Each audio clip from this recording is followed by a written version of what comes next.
Kakinada rural మండలం సర్పూరం గ్రామంలో గత 20 రోజులుగా వైఎస్ఆర్సీపీ నాయకులు పుల్లా చందు ఆధ్వర్యంలో కాకినాడ జిల్లా వైఎస్ఆర్సీపీ అధ్యక్షులు Kakinada rural sitting MLA Kurasala కన్నబాబుకు మద్దతుగా ఎన్నికల ప్రచారం నిర్వహిస్తున్నారు. శాలెం ప్రార్థనా మందిరం దైవజనులు మోషేచే ప్రత్యేక ప్రార్థన నిర్వహించారు. అనంతరం ఇంటింటికి వెళుతూ కరపత్రాలు ఈవీఎం నమూనా మిషన్లో ఉన్న బ్యాలెట్ నెంబర్ 1 గుర్తుపై మీ అమూల్యమైన ఓటు వేయాలని సర్పూరం గ్రామ ప్రజలకు తెలియజేశారు.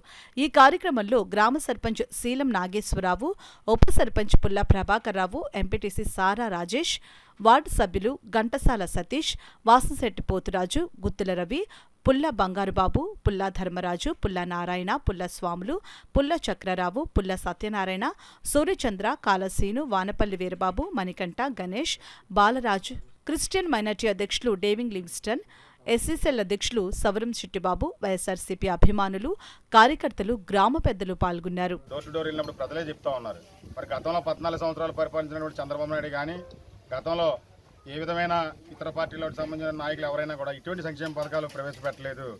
మరి తండ్రి ఒక మంచి ఆలోచన చేసి వైఎస్ రాజశేఖర రెడ్డి గారు అప్పట్లో ప్రవేశపెట్టిన ఆరోగ్యశ్రీ కానీ, 108 కానీ, ఇతర సంక్షేమ కార్యక్రమాలు కానీ, అంటే ఫీజు రీఎంబర్స్మెంట్ కానీ, ఇటువంటి విద్య, వైద్యం, ప్రాథమిక అంశాలన్నీ కూడా దృష్టి పెట్టిన ఆ రోజు తండ్రి ఒక అడిగేస్తే తండ్రి బాటలో వైఎస్ జగన్మోహన్ రెడ్డి గారు 4 అడుగులు ముందుకేసి మీ అందరికీ పేద బడుగు బలహీన వర్గాలకు అండగా ఉంటారని చెప్పి పెట్టిన మేనిఫెస్టోలో 2019లో ఎలక్షన్లో పెట్టిన మేనిఫెస్టోలో 99% అమలు చేసినటువంటి ఏకైక ముఖ్యమంత్రిగా జగన్మోహన్ రెడ్డి గారు ఈ పేదల అందరి మనసులో కొలువై ఉన్నారు.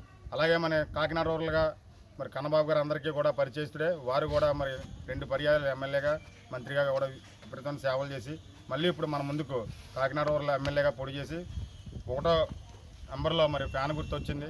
మనందరం కూడా సర్పంచ్ గ్రామ ప్రజలందరూ కూడా మంచి ఆలోచన చేసి ఒక మంచి నాయకుడికి మద్దతుగా ఉందాం. మన గ్రామాన్ని మరింత అభివృద్ధి పరచుకోవడంలో ముందుకు వెళ్దాం. మన గ్రామంలో అన్ని వసతులు కూడా సమకూర్చాయి.